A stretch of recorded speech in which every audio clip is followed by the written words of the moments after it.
हमारा ताल्लुक इरफान कादरी अख्तारी अल अजमेरी है। क्या हम दावत इस्लामी वाले भी हैं, हम कादरी भी हैं, हम शेर मार्च के मुखालिफ हैं?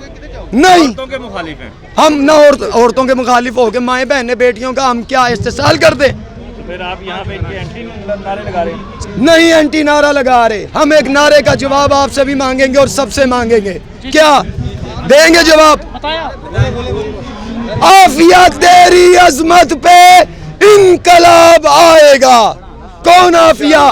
आफिया सिद्दीकी, जो सिद्दीकी और हमारी शहजादी इस वक्त उनके हाथ में है, जो कहते हैं कि हम औरतों का मानने वाले हैं। मुझे 1 2 3 नारों के बाद आगे जाना है और क्लोज हो जाएगा मेरा सिस्टम। बच्चियां सही हैं, आफिया को भी रिहाई यही दिलवाएंगी।